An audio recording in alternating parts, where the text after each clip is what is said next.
Okay तो हम लोग स्टार्ट करते हैं I think.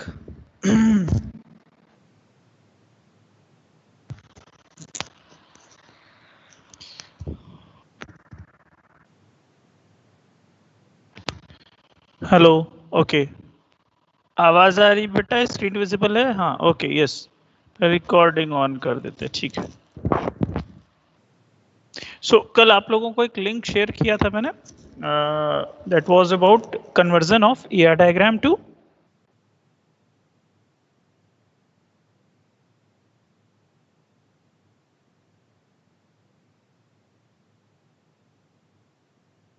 Okay, ER diagram to table conversion आज हम लोगों को देखना है। लास्ट टर्न पे कल हम लोगों ने ईआर डायग्राम तक समझ लिया है, और आई थिंक ये आपके फर्स्ट यूनिट का सेकंड लास्ट या लास्ट टॉपिक है। इसके बाद ये फर्स्ट यूनिट हम लोग खत्म कर देंगे। तो यहाँ तक अगर किसी को कोई डाउट हो, प्लीज़ जो हम लोगों ने कल भी पढ़ा था उसमें, तो आप प्लीज़ पूछिए ताकि हम लोग उसको शॉर्ट आउट करके आगे बढ़ सकें। ठीक है। सो एक के लिंक मैंने शेयर किया था कल DBMS इन्फिटिक्यू वाले व्हाट्सएप ग्रुप पे। तो अगर जिसको स्क्रीन विजिबल ना हो, प्लीज़ वो वहाँ से भी एक्सेस कर सकता है, और वो इसलिए भी है, बाकी नोट्स मैं आपको दूंगा। बट एक और चीज़ है कि गेट विद्यालय वाली जो वेबसाइट है, इस पर काफ़ी अच्छे कॉम्पिटिटिव क्वेश्चंस पड़े हैं, मतलब सब्जेक्ट वाइज और टॉपिक वाइज काफ़ी अच्छा बताया है। तो आप चाहें तो यहाँ पे रेफर कर सकते हैं। ठीक है। सो यहाँ पर मैंने कल क्लास ख़त्म होते होते आपसे दो रूल की बात की थी। पहला ये था कि हर एंटिटी के लिए हमारे पास जो भी टेबल्स बनती है, और एंटिटी के अलावा अगर रिलेशनशिप की बात करें, तो रिलेशनशिप के केस में हमारे पास m/n का अगर रिलेशनशिप होता है, m/n का, तो उस केस में हम लोग क्रिएट करते हैं टेबल को। ठीक है। 1:n और n:1 या 1:1 के केस में हम लोग अलग से टेबल नहीं क्रिएट करेंगे रिलेशनशिप के लिए। रिलेशनशिप के लिए कब टेबल क्रिएट करेंगे? जब कार्डिनलिटी m/n होगी। यहाँ तक हमने आपको बताया था, उसके बाद की बात आज हम लोग करते हैं। ठीक है। सो देखो, सबसे पहला रूल जो मैंने आपको कल बताया कि एंटिटी के लिए आपकी टेबल बननी ही बननी है, तो जब आपकी एंटिटी स्ट्रांग है। क्लियर है?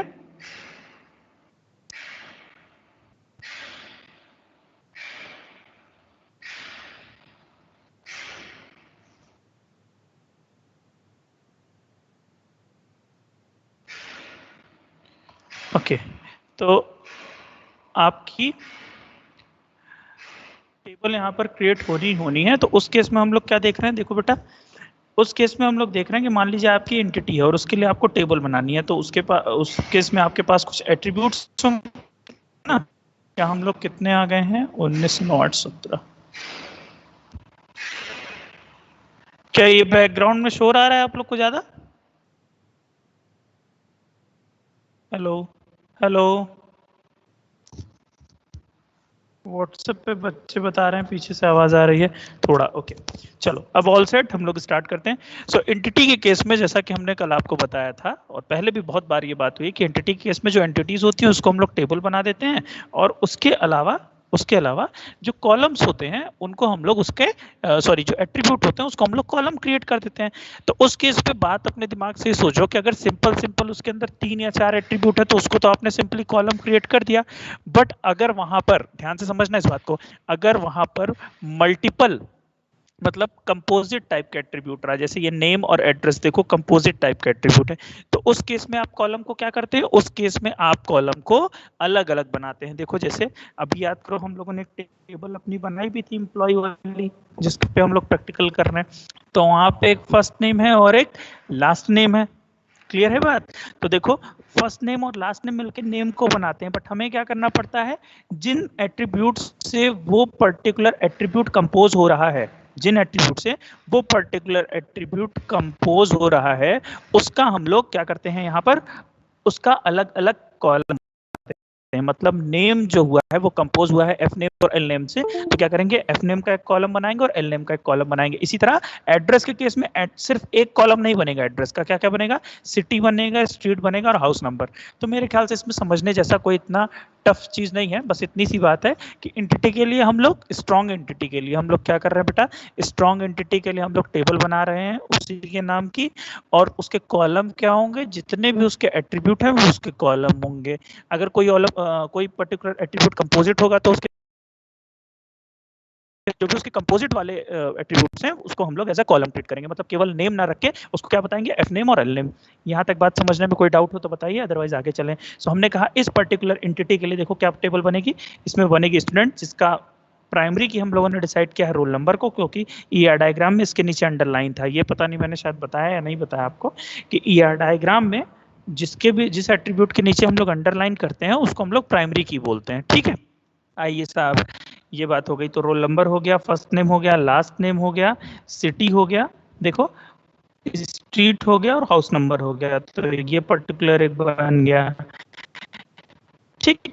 नेक्स्ट हम लोग बात करते हैं कि स्ट्रॉन्ग अपोजिट एट्रीब्यूट है। अब देखो सेकंड क्या देख रहे हैं कि उसके पास मल्टी वैल्यूड एट्रीब्यूट है, ठीक है। जरा ध्यान से सुनना बेटा क्या बोल रहा हूं मैं। तो मल्टी वैल्यूड के केस में ऐसा नहीं करेंगे, कैसा नहीं करेंगे, जैसे रोल नंबर, सिटी और तीसरा कॉलम मोबाइल नंबर बनाए। ऐसा क्यों, ध्यान से समझना। जैसे मान लो एक किसी का रोल नंबर है 1, ठीक, और वो इलाहाबाद से और उसके 3 मोबाइल नंबर हैं, ठीक। ध्यान से सुनिएगा बेटा, अगर किसी पर्टिकुलर स्टूडेंट का रोल नंबर है 1, वो इलाहाबाद से और उसके 3 मोबाइल नंबर हैं, 3 मोबाइल नंबर क्यों मैं बोल रहा हूँ किया गया है, इसका मतलब ये कैसा एट्रीब्यूट होगा, मल्टी वैल्यूड, मतलब एक स्टूडेंट के लिए इस पर्टिकुलर कॉलम की वैल्यू 1 से ज्यादा होगी, तो 3 मोबाइल नंबर हमने समझ लिया। तो देखो यहाँ पर क्या होगा, अब आप जरा ध्यान से देखिए कि आपको ये नहीं कहा गया कि आप रोल नंबर, सिटी और मोबाइल नंबर तीनों एक ही टेबल बनाइए।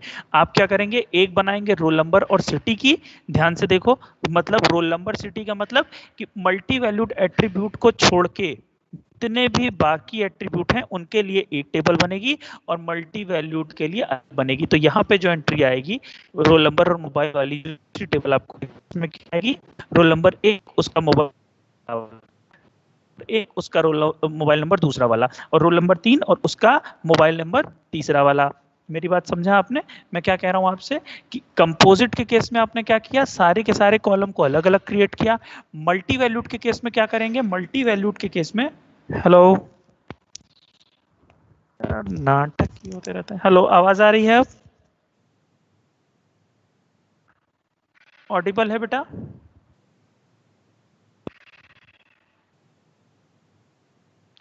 दीपक भी कह रहा है, ओके। चलो मैं और धीरे धीरे बोलता हूँ ताकि अगर क्रैक भी हो आवाज तो आपको थोड़ा सा डिले, तो ठीक है। तो मैं हमने आपसे 2 बातें बताई, क्या क्या बताई, बहुत सिंपल सी, अगर अभी हम लोग समझे तो अभी हम लोगों ने कुछ भी नहीं समझा, बस हमने ये समझा कि अगर एंटिटी है तो मैंने आपको पहले ही बताया था कि उसके लिए 2 टेबल, एक टेबल बनेगी। तो अगर एट्रीब्यूट कंपोजिट हो जाएगा तो क्या करेंगे, अलग अलग कॉलम बना देंगे। मल्टी वैल्यूड हो जाएगा तो क्या करेंगे, मल्टी वैल्यूड को छोड़ के बाकी सबके लिए एक टेबल बनाएंगे, और एक टेबल बना देंगे प्राइमरी की के साथ मल्टी वैल्यूड की। मेरी बात समझे आप लोग,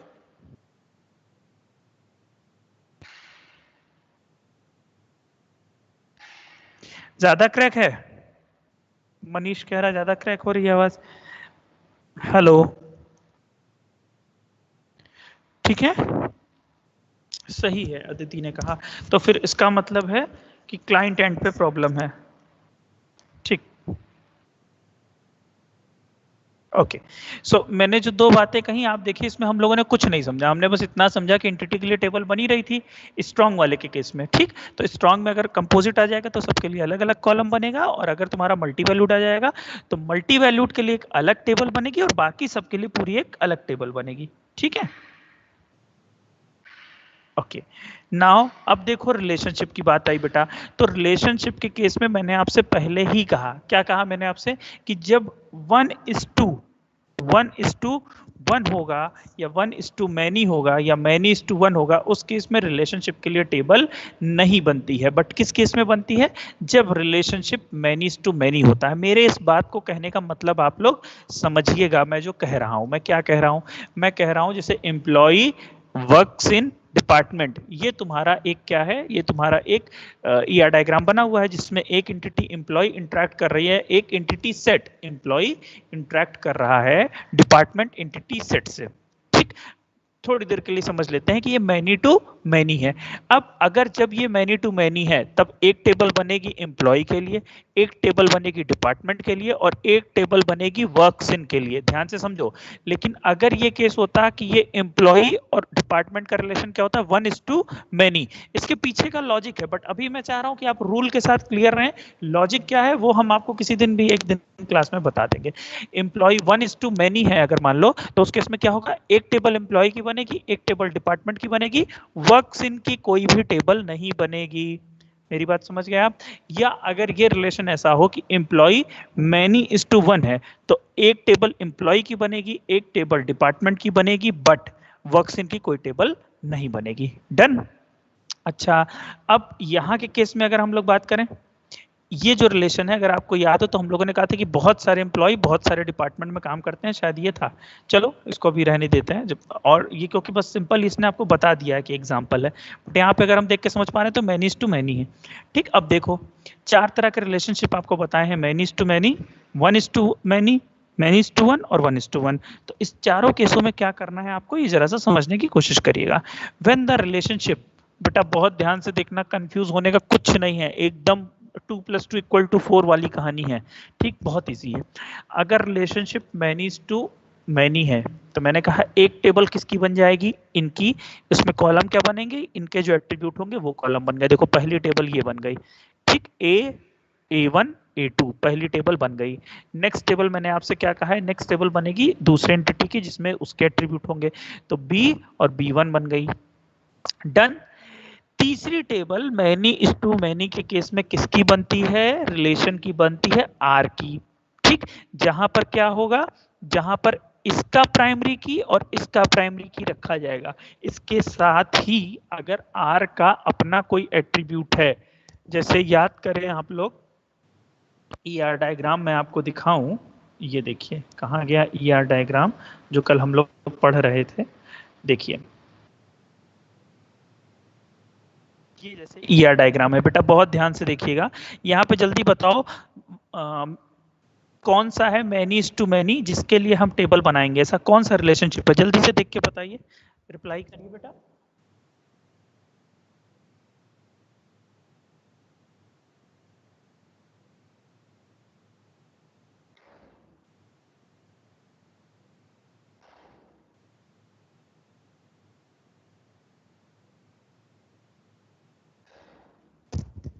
वर्क्स ऑन, वेरी गुड। तो वर्क्स ऑन के लिए जो टेबल बनेगी उसमें क्या होगा बेटा, उसमें देखो वर्क्स ऑन में उसमें SSN आएगा, क्यों, क्योंकि एम्प्लॉय का ये तुम्हारा बहुत अच्छा सबने बताया, वर्क्स एम्प्लॉय तुम्हारा आएगा और इधर से क्या आएगा, नेम और नंबर। तो तीन एट्रीब्यूट तो होंगे ही होंगे। इसके अलावा अगर वर्क्स ऑन का अपना कोई एट्रीब्यूट है, अपना क्या एट्रीब्यूट है, आर्स, तो हम लोग उस वर्क्स ऑन में 4 कॉलम होंगे। अब अगर तुम लोग के पास वो पर्टिकुलर टेबल बनी पड़ी हुई है जो हमने भेजी थी, तो उसमें तुम लोग देख सकते हो कि वहां पे वर्क्स ऑन वाली टेबल में 4 कॉलम है, एक SSN है, दूसरा नेम और नंबर है, और चौथा क्या है तुम्हारा, आर्स है। बात समझ गए? तो यानी हमने आपसे क्या बताया, हमने आपसे बताया कि जब m:n की रिलेशनशिप रहेगी तो एक टेबल एंटिटी के लिए, एक इस एंटिटी के लिए, और एक रिलेशनशिप इसके लिए बनेगी। ये एग्जांपल अभी मैं तुम्हें दिखाऊंगा तो तुम्हें और समझ में आ जाएगा। जैसे मान लो ये, चलो छोड़ो अभी नहीं डिस्कस करते, फिलहाल इतना ही समझो, कंफ्यूज करने का मूड नहीं है क्योंकि आप वर्चुअल क्लास में तो कंफ्यूज ज्यादा हो सकते हैं। ठीक है, नेक्स्ट है 1:n। तो अच्छा ये देखो एरो जिधर की ओर आता हुआ रहेगा, इसके पहले का अगर आपने देख लिया हो, मैंने सोचा था आप समझदार होंगे, तो अगर आपने इसके आगे पीछे की कुछ और पेजेस देखे हो गेट विद्यालय पे ही, तो जिधर की ओर एरो आ रहा है, जैसे एरो इधर की ओर आ रहा है ना, तो ये क्या होगा, इधर 1 होगा, सिंबल है ये, नोटेशन जो मैंने आपसे डिस्कस किया था। और अगर यही एरो यहाँ पे भी होता है, यहाँ पे का मतलब n के बगल में, क्या मेरा कर्सर दिख रहा है आपको, जल्दी बताओ पहले, कर्सर दिख रहा है?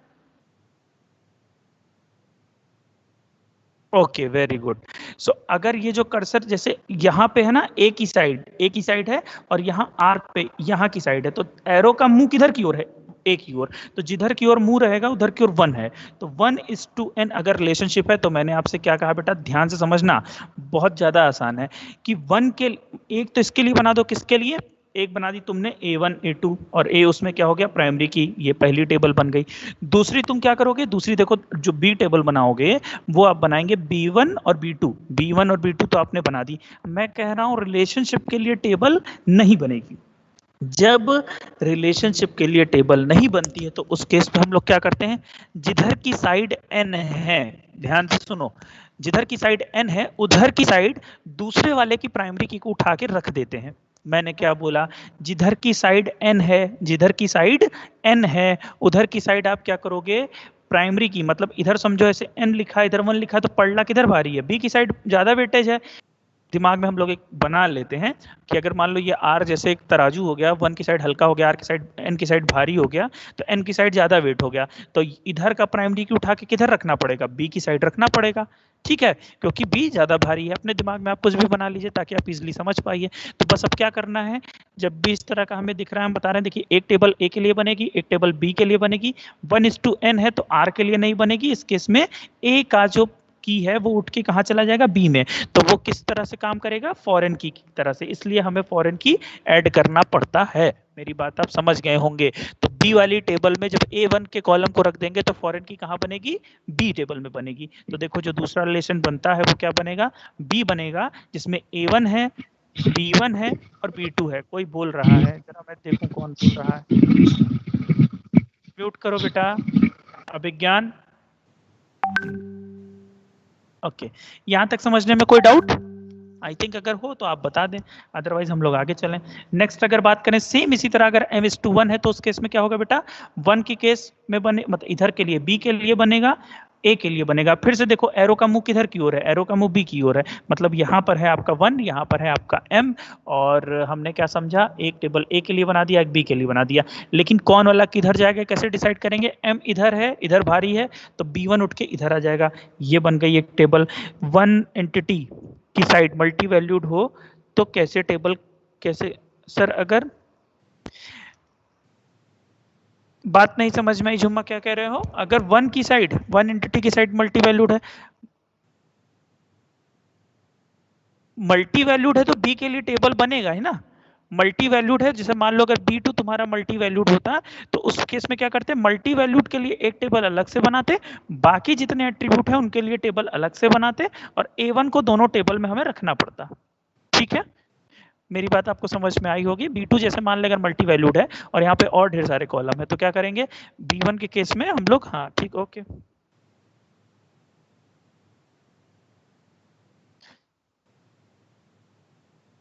हाँ m/n तो कार्डिनलिटी है, हाँ तो इसमें क्या डाउट है। ठीक, नेक्स्ट क्या है, अरे यार ये तो इतनी आसान चीज है, सुन नहीं रहे हो तुम लोग। देखो 1:n है, अगर 1:n है तो उस केस में क्या कर रहे हैं हम लोग, एक टेबल ए के लिए बना रहे हैं, एक टेबल बी के लिए बना रहे हैं, है ना, और एक टेबल किसके लिए बना रहे थे, जो रिलेशनशिप के लिए बना रहे थे, अब नहीं बनाएंगे, क्यों, क्योंकि रिलेशन कैसा है, 1:n है। और मैंने आपसे क्या बताया कि जिधर की साइड भी n होगा दूसरे वाले साइड से प्राइमरी की को उठा के इधर रख देंगे। फॉरेन की वाला कंसेप्ट याद करो कि एक टेबल में हम लोग दूसरे की प्राइमरी की उठा के रख रहे हैं, तो बी टेबल में क्या कॉलम बनेगा, एक तो B1 बनेगा, दूसरा B2 बनेगा, और तीसरा क्या बनेगा, दूसरे वाले का प्राइमरी की A1 बनेगा। देखो ये बनाया गया है, ये वाला। ठीक, इसी तरह नीचे वाले में अगर देखें हम लोग, नीचे वाले में देखें तो क्या है, m/1, तो एक टेबल ए के लिए, एक टेबल बी के लिए, और यहाँ से B1 उठ के किधर चला जाएगा, इसकी साइड, तो एक टेबल A1 हो गई, एक टेबल सॉरी एक कॉलम A1 हो गया, एक कॉलम A2 हो गया, दूसरा क्या हो गया, B1 हो गया। यहाँ तक में कोई डाउट नहीं होगा। 1:1 है तो उस केस में क्या होगा, सर आपने ये तो बता दिया कि m जिधर रहेगा उधर दूसरे वाले साइड का प्राइमरी की चला जाएगा, फॉरेन की बन जाएगा।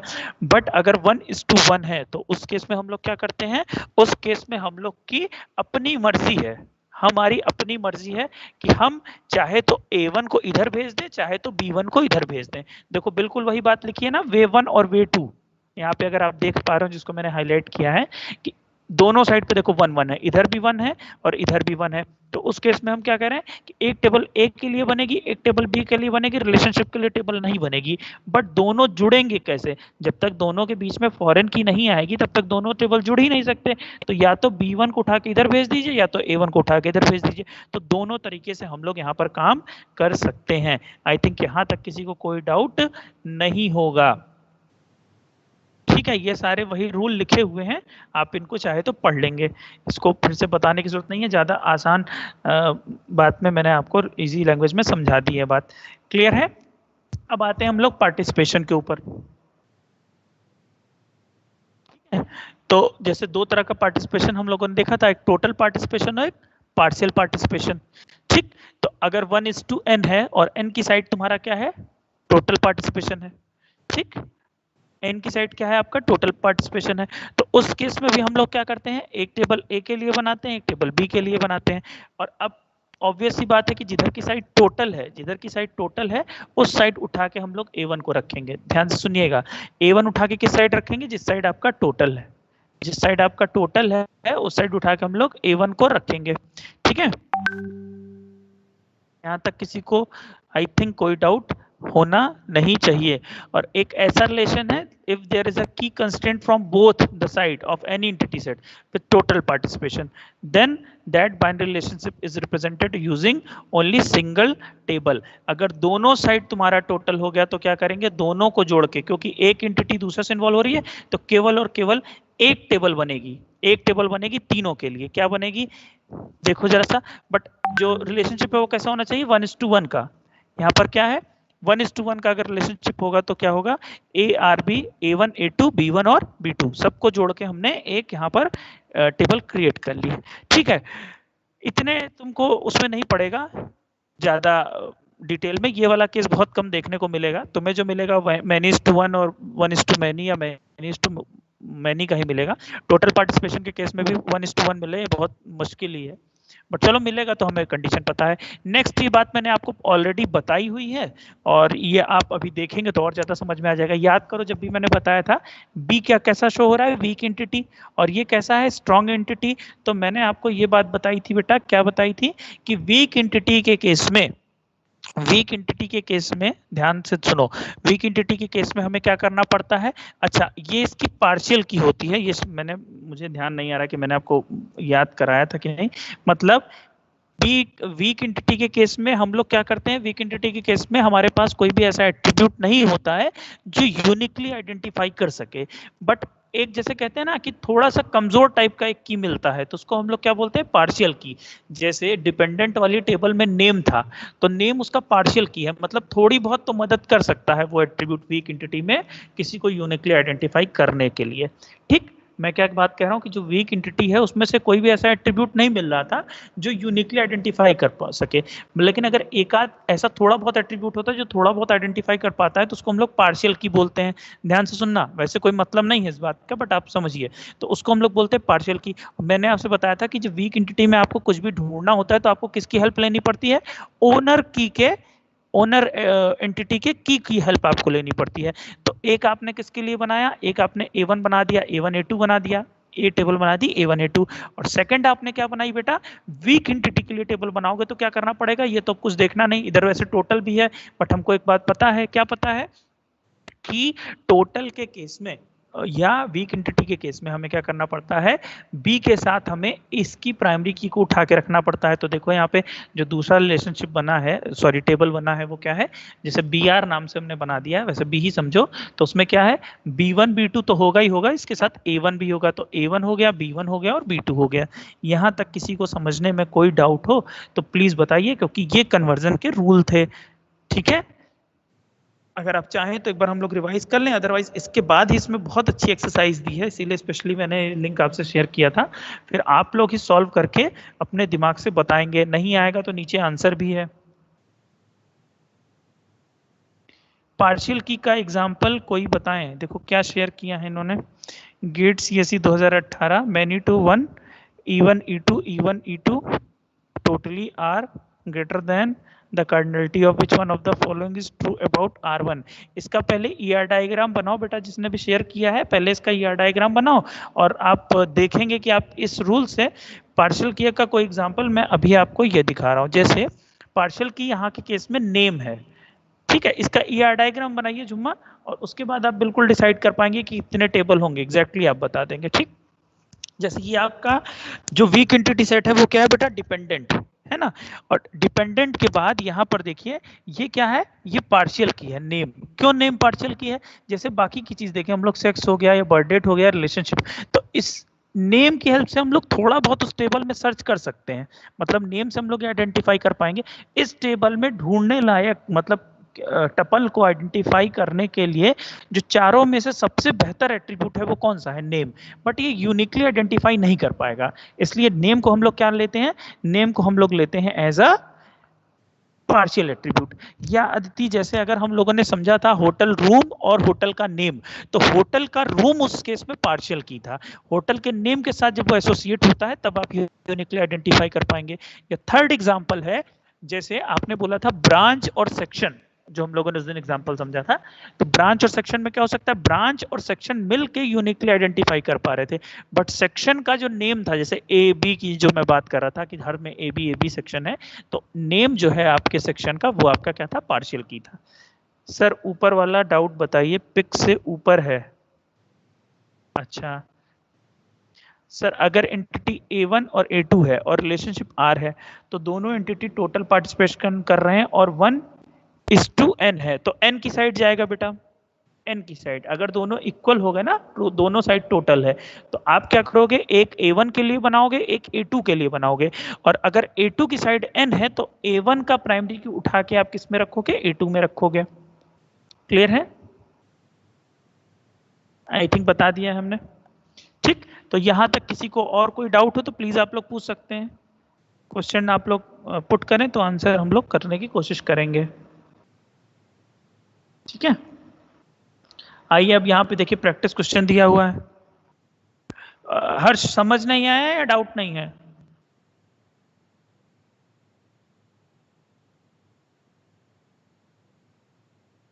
मैं इसका आंसर अभी हटा लेता हूं, ठीक है, ओके।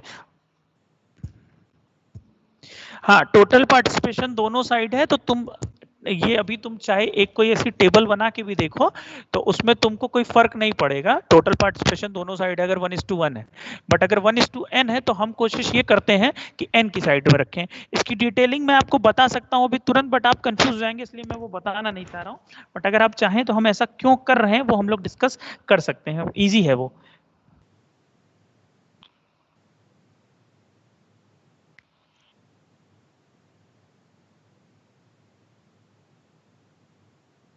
किसी को कोई डाउट हो तो बताइए।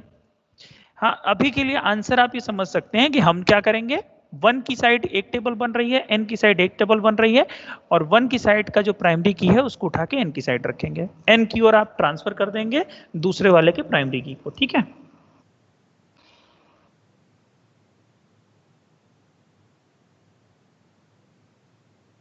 ओके। और किसी को कोई डाउट हो तो प्लीज बताइए।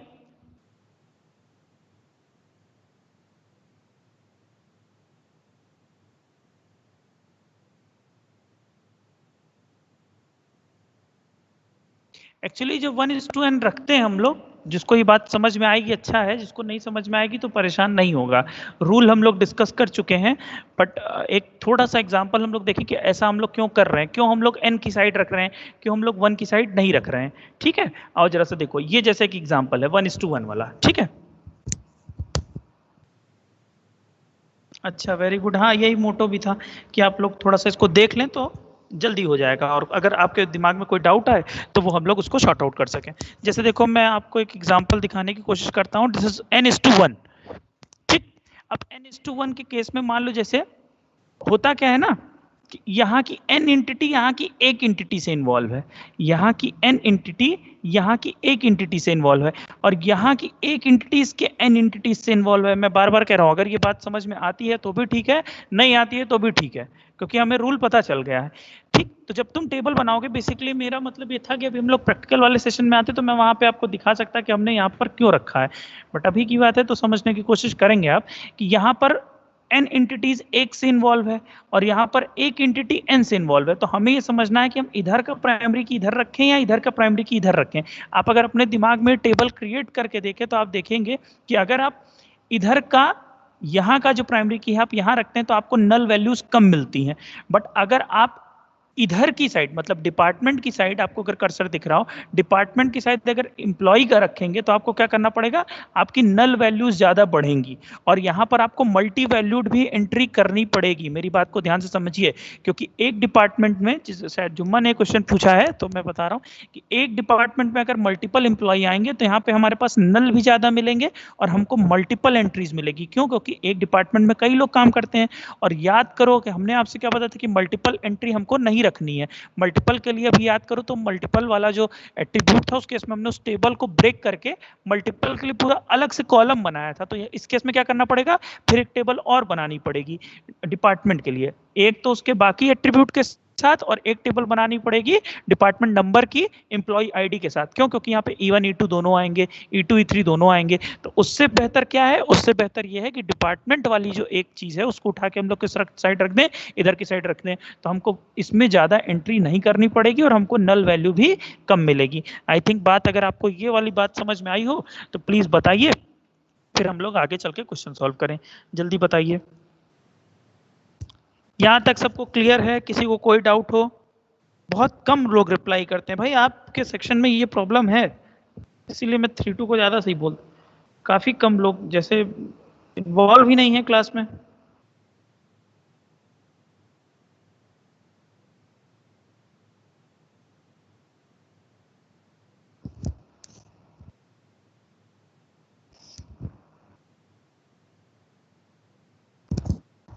हाँ, ओवरकम टू रिडंडेंसी, हमारे मेन मोटिव टेबल बनाने में यही है कि हमें कम से कम डेटा सॉरी स्पेस का यूटिलाइजेशन हम अच्छा करें।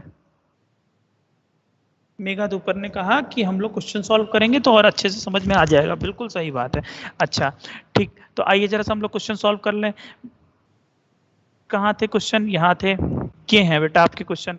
तो इस क्वेश्चन को अब आप लोग खुद सॉल्व करके जरा सा देखें। हो सके तो मैं एक क्वेश्चन आपको बता देता हूँ ताकि आपको समझ में आ जाए।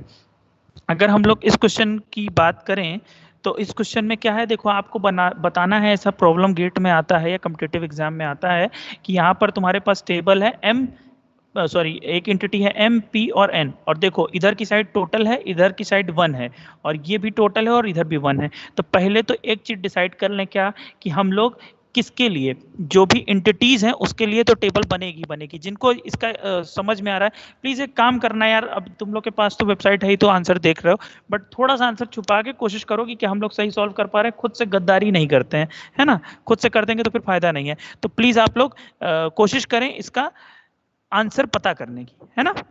कैसे पता करेंगे जरा से देखिए। तो एक टेबल तो किसके लिए बनेगी, M1 के लिए बनेगी, एक टेबल किसके लिए बनेगी, P1 के लिए बनेगी, और एक टेबल किसके लिए बनेगी, N1 के लिए बनेगी। किसके लिए बनेगी, सॉरी N के लिए बनेगी। इसके एट्रीब्यूट क्या होंगे, M1 M2 M3 होंगे।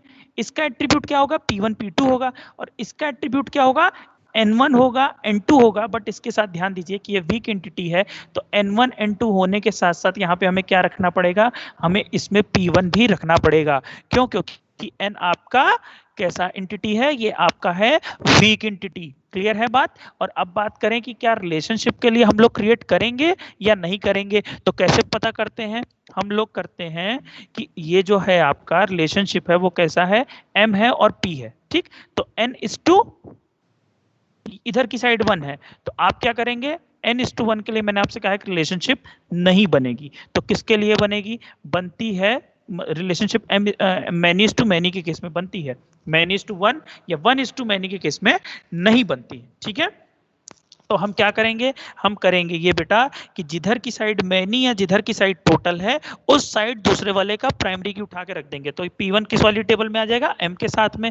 और यहाँ पे बात करें तो ये P1 उठ के ऑलरेडी हमने वीक एंटिटी के लिए भी रख दिया, और मैनी भी हमको इधर दिख रहा है, सॉरी टोटल भी दिख रहा है, मैनी भी दिख रहा है। तो हम यहाँ पे क्या करेंगे, इधर की साइड में रख देंगे। तो मतलब 3 टेबल मिलेगी। एक मिलेगी M जिसमें M1 M2 M3 और P1 होगा, एक मिलेगी N जिसमें N1 N2 और P1 होगा, और तीसरी मिलेगी हमें P जिसमें हमारे पास P1 और P2 होगा। तो क्या हम सही हैं, तो भाई साहब हम लोग सही हैं। एक में M1 M2 M3 के साथ P1 है, एक में आपका दूसरा टेबल देखिए P1 के साथ क्या है, N1 है और N2 है, तीसरी टेबल आपकी P1 और P2 है।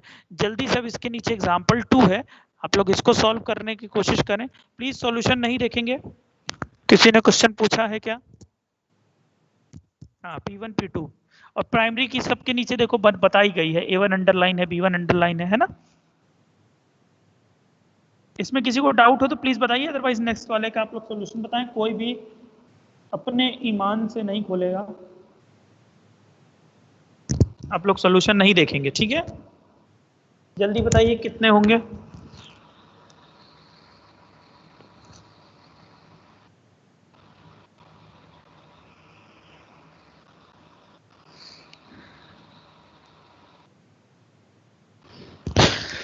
देखो 4 बताया। पहले सबसे पहले क्या करो, देखो प्रोसीजर वही करो जैसे हम कर रहे हैं। क्या सबसे पहले एंटिटी के लिए तो बनेगी बनेगी, उसके बाद रिलेशनशिप डिसाइड करो। अगर सब कुछ एक साथ देखोगे तो नहीं कर पाओगे, है ना। एक एक करके देखिए जल्दी से।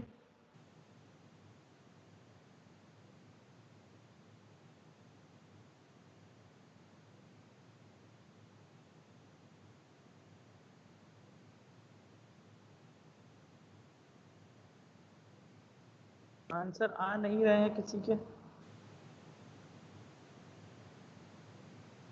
4 B1 B2 वो लोग बता रहे हैं, अच्छा ठीक है। ओके चलो, तो हम अब देखते हैं इसको, ज्यादा टाइम नहीं लॉस करते हम लोग। ठीक, तो सबसे पहली बात तो एक बनेगी ए के लिए, एक बनेगी बी के लिए, एक बनेगी सी के लिए। 3 टेबल तो पक्का बनेगी। ठीक, ए के लिए जो बनेगी उसमें A1 A2 आ जाएगा उसका एट्रीब्यूट, बी के लिए जो बनेगी उसमें B1 B2 आ जाएगा, सी के लिए जो बनेगी उसमें C1 C2 आ जाएगा। एकदम सही बात हो गई। अच्छा, अब सर ये बताइए कि क्या यहाँ पर जो रिलेशनशिप है उसके लिए बनेगी। तो रिलेशनशिप जो दिख रहे हैं 1 2 और 3, 3 रिलेशनशिप दिख रहे हैं, तो जरा देख लें कि किसके लिए बनेगी। अब बात करें तो ये कैसा है, ये है 1:2 में। यहां पर अगर ए की साइड देखे तो मैनी है और बी की साइड देखे तो 1 है। क्यों? क्योंकि एरो किधर जा रहा है, बी की ओर, तो इधर 1 है और इधर मैनी है। मतलब B1 उठ के किधर आ जाएगा, ए वाली टेबल में। मतलब जो ए की टेबल बन रही थी A1 A2, उसके साथ और क्या आ जाएगा, B1 आ जाएगा। यहां तक में कोई डाउट नहीं है। चलो, यानी इस R1 के लिए टेबल नहीं बनेगी। नेक्स्ट बात कर लें R2 की, तो A1 से जा रहे हैं C की ओर, तो यानी जो रिलेशनशिप बन रहा है ए से, वो क्या बन रहा है, many:1। यानी C1 उठ के किधर जाएगा बेटा, प्लीज बहुत ध्यान से देखिएगा, बहुत इजी है। तो ये पर्टिकुलर कंसेप्ट हम लोग का खराब नहीं होना चाहिए। कभी कभी पूछ लेता है, 2 नंबर आपको फ्री के मिल जाएंगे। ठीक, सो ए की साइड से अगर हम लोग देख रहे हैं तो यहाँ क्या होगा, many:1। और ये सी उठ के किधर चला जाएगा बेटा, ये सी उठ के चला जाएगा ए में। तो यहाँ पर हमारे पास क्या हो जाएगा, यहाँ पर हमारे पास हो जाएगा ए वाली जो टेबल बन रही थी A1 A2, और बी पहले ही आ चुका था क्योंकि ये भी आपका many:1 था और ये भी आपका many:1 है। तो यहाँ पे हो जाएगा A1 A2 और उसके साथ B1 और C1। अब बचा आपका तीसरा रिलेशनशिप। तो तीसरा रिलेशनशिप क्या 1 है, नहीं भाई साहब, ये many:many है क्योंकि एरो नहीं लगा।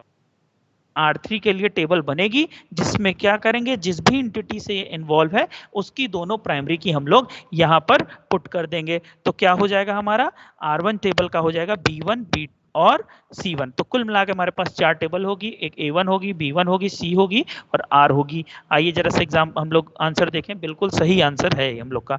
तो आई थिंक अब क्या किसी को डाउट है, जो लोग कह रहे थे कि क्वेश्चन करेंगे तो ज्यादा समझ में आएगा, वो प्लीज मुझे बताएं कि क्या अभी भी डाउट है। रिप्लाई करें, मुझे रिप्लाई क्यों नहीं मिल रहा है। वाह, बहुत सारे लोगों ने बताया है यहाँ पर answer. C1 C2 B1 B2 R1 R2 R1 R2 A1 B, ये क्या बताया है इसने। अच्छा ठीक, क्लियर है। कोई डाउट हो कहीं पे तो प्लीज बताइए। Done, very good.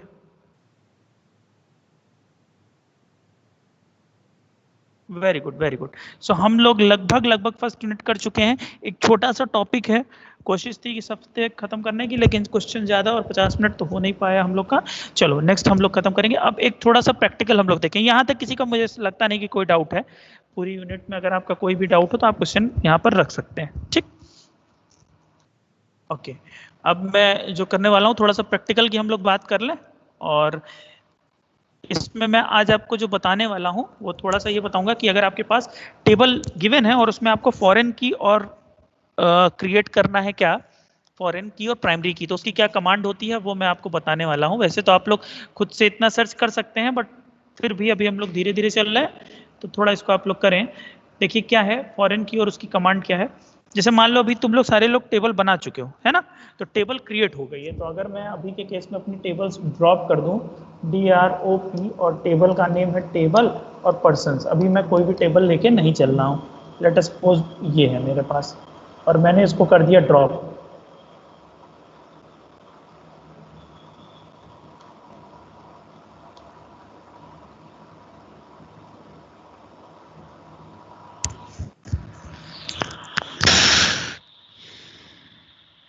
अच्छा चलो ठीक है। हाँ, ये देखो, ये एरर आई है। अभी मैं इस टेबल को जब डिलीट कर रहा हूं तो ये एरर आई है। ये एरर क्यों आई है, क्या है, ये सब आप लोग अभी समझेंगे। ड्रॉप टेबल ऑर्डर्स, ऑर्डर्स बनाई है, ऑर्डर्स सेमीकोलन। ड्रॉप आपको टेबल करना सिखाया है बेटा, ठीक है। देखो, ऑर्डर जब ड्रॉप हो गई उसके बाद ये पर्सन ड्रॉप हो रही है, ये हमने कर दिया पर्सन्स को ड्रॉप। देखिए पर्सन क्या हो गई, ड्रॉप। अब चलिए, अब मैं स्टार्ट करता हूं स्टार्टिंग से। टेबल को क्रिएट करने के लिए आई थिंक आपको विजिबल है या नहीं इसका फॉन्ट साइज बढ़ाने का तरीका।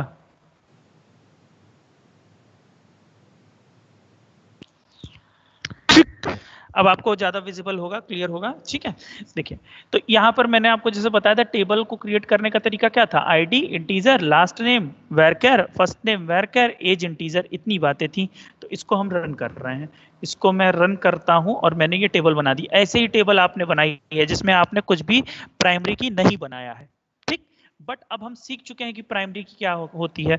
तो अब हम लोग अगर सीख चुके हैं, वैसे तो इस टेबल के साथ भी आप प्राइमरी की बना सकते थे, बट हम लोग प्राइमरी की जो है अभी नहीं बनाए हैं, अभी नहीं बनाए हैं। तो इस केस में क्या होगा, इस केस में अब हम लोग को मतलब टेबल बन चुकी, टेबल में डेटा जा चुका। तो अगर अब याद आया कि भाई साहब प्राइमरी की नहीं बनाए तो उसके लिए हमारे पास होती है ऑल्टर कमांड। हालांकि मैं इसको भी और अच्छे से आपको बताऊंगा, बट फिलहाल के लिए आप ये समझ लीजिए कि ऑल्टर टेबल से आप ऑल्टर कमांड से क्या कर सकते हैं, याद करो। ऑल्टर मैंने आपको DDL की कमांड बताई थी। तो अगर टेबल बन चुकी है उसके बाद आप उसमें कोई चेंज करना चाहते हैं तो आप लोग ऑल्टर कमांड से करते हैं। क्लियर है। तो ये ऑल्टर कमांड आप देखो क्या लिख रहे हो, इस बात को चाहे तो आप नोट कर लो, चाहे स्क्रीनशॉट ले लो, जो मर्जी आपका कर लो, बट आपको ये चीज ध्यान रहनी चाहिए।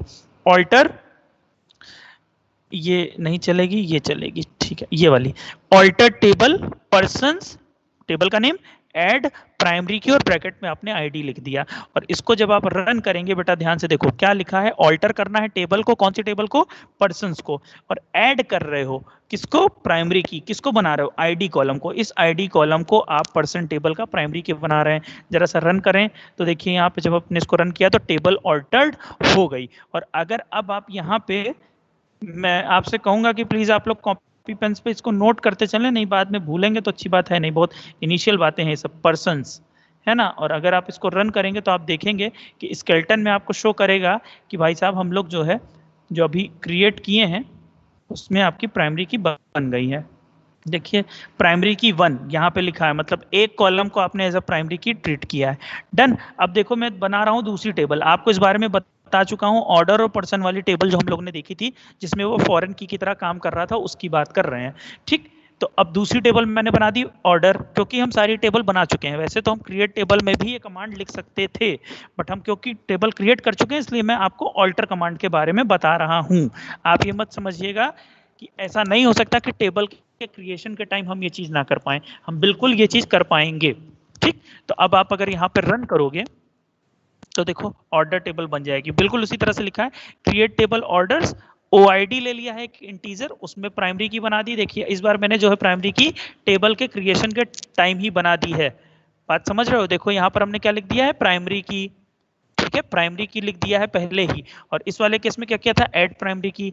और यहाँ पर आपने क्या किया, ओ नेम ले लिया वेरकर टाइप का, पीआईडी ले लिया इंटीजर टाइप का। ये पीआईडी मैंने कॉलम अब देखो बना दिया है, टेबल के क्रिएशन के टाइम पे ही, क्रिएट करते समय पीआईडी एक कॉलम लेके इंटीजर टाइप का बना दिया है। अब इस पीआईडी से किसको रेफर करवाएंगे, इस आईडी को रेफर करवाएंगे। याद है ना टेबल जो हम लोगों ने बनवाई थी, ठीक। तो अगर यहाँ पे DESC करके एक बार और देख लें, DESC क्या कर लें हम लोग, DESC कर लें ऑर्डर्स टेबल, ORDERS ऑर्डर्स। और इसको मैं सेलेक्ट करके अगर रन करूं सो देखिए जरा सा, यहाँ पे देखिए नंबर आपका प्राइमरी की बन चुका है और 2 आपके और कॉलम है। पीआईडी कॉलम क्यों लिया है, याद करो पीआईडी कॉलम हमने लिया था रिफर करने के लिए टेबल को, ठीक। तो अब मुझे बनाना है पीआईडी को, क्या बनाना है, फॉरेन की बनाना है। तो बेटा ये कमांड जरा ध्यान से देखिएगा और सारी कमांड बहुत अच्छे से नोट करिएगा, क्योंकि एरर आएगी अगर आपने थोड़ा सा भी गड़बड़ लिख दिया, ठीक है। ओरेकल में ये प्रॉब्लम है, थोड़ा सा भी गड़बड़ होगा तो एरर आएगी। और कमांड खुद से लिखना, कॉपी पेस्ट मत करना। ऑल्टर टेबल ऑर्डर्स, कौन सी टेबल को ऑल्टर कर रहे हैं, ऑर्डर टेबल को। तो ऑल्टर करिए टेबल को, किस टेबल को, ऑर्डर्स को ऐड कर रहे हैं, फॉरेन की, फॉरेन की ऐड कर रहे हैं। किस टेबल को कर रहे थे, ऑर्डर टेबल के पीआईडी वाले कॉलम को हम किसको रिफर कर रहे हैं, ध्यान से समझना। जैसे अगर यहाँ पर ऑर्डर टेबल बनी है तो उसका जो पीआईडी कॉलम है वो किसको रिफर करेगा, पर्सन टेबल के आईडी वाले कॉलम को। ये पॉइंट आपको समझ में आना चाहिए। जल्दी से रिप्लाई करो जिसको कोई बात नहीं समझ में आई हो, रन करके मैं अभी आपको दिखाता हूं। तो ऑल्टर टेबल ऑर्डर्स ऐड कर रहे हैं फॉरेन की, पीआईडी रेफरेंस करता है पर्सन के आईडी कॉलम को। क्यों, क्योंकि ऑर्डर टेबल का जो पीआईडी वाला कॉलम बनाया है वो फॉरेन की है, तो वो फॉरेन की रिफर करेगा किसको, पर्सन के आईडी को। तो जैसे ही आप इसको रन करेंगे, प्लीज रिप्लाई करके जल्दी से बताइए कितने लोग को नहीं समझ में आया, ठीक है, क्योंकि क्लास का टाइम भी हो रहा है। तो इसको जब हम लोग रन करेंगे तो क्या लिखा है, टेबल ऑल्टर्ड। तो अब हमारी जो टेबल बन गई है वो बिल्कुल क्या बन गई है कि आपकी पर्सन टेबल में एक आपके पास कॉलम है जिसका नेम है क्या, जिसमें सॉरी आईडी वो प्राइमरी है, और जो दूसरी टेबल हमने बनाई ऑर्डर, उसमें हमारे पास एक ओआईडी नाम का उसका प्राइमरी है, और वहां पे हमने फॉरेन की रखी है पीआईडी नाम की, और वो रेफर कर रहा है। तो ये काम मैं आपको अब दूंगा, अभी टास्क डिफाइन करके दूंगा कि आपको क्या करना है, उसके बाद आप इसको करेंगे, ठीक है। तो यहाँ तक पे किसी को कोई भी डाउट हो तो प्लीज बताइए, अदरवाइज हम लोग अभी आज क्लास को एंड करें, 10-20 हो गया है, ठीक है। कोई डाउट हो तो प्लीज बताइए। नो डाउट, क्लियर, ओके, ठीक है, ओके।